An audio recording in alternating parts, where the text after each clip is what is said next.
জ্বরের ওষুধ খান নাকি আপনারা?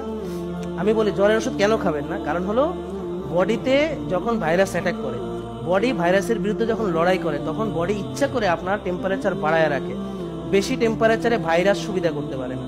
আর আমরা বোকারা ওষুধ টষুধ খাইয়া পিছন দিয়ে দিয়া জ্বর কমাইয়া ফেলি, হ্যাঁ, তাতে করে ভাইরাসের জন্য ব্যাকটেরিয়ার জন্য সুবিধা করে দিই। আমার কথা বুঝতে পারছেন?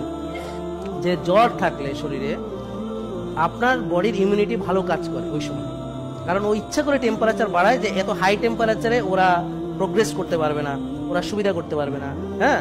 আর আপনি এই সময় জ্বরটা কমায় ফেলতেছেন। তবে হ্যাঁ, বাচ্চাদের ক্ষেত্রে যদি জ্বর 102 এর উপরে আসে বা কোনো খিচুনি হয় বা হওয়ার কোনো ইয়া থাকে, তাদের ম্যানেজমেন্ট সম্পূর্ণ আলাদা। তাদেরকে জ্বর উঠতেই দেওয়া যাবে না যাদের খিচুনি হয়, সেটা একটা। আরেকটা হলো যদি জ্বর অনেক বেশি চলে আসে, কাঁপুনি আসে এবং 103 হয়ে যায়, তখন আপনাকে করতে হবে, কিন্তু ওষুধই খেতে হবে না।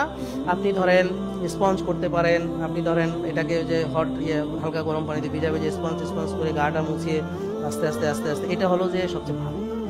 ওষুধ যত কম খাবেন, বুঝতে পারছেন? তো এই জন্য তো আমরা এই ওষুধগুলো যত পারি কম খাওয়ার চেষ্টা করি। তার মানে এই নয় যে খাবো না, প্রয়োজন হলে ওষুধ খেতে হবে।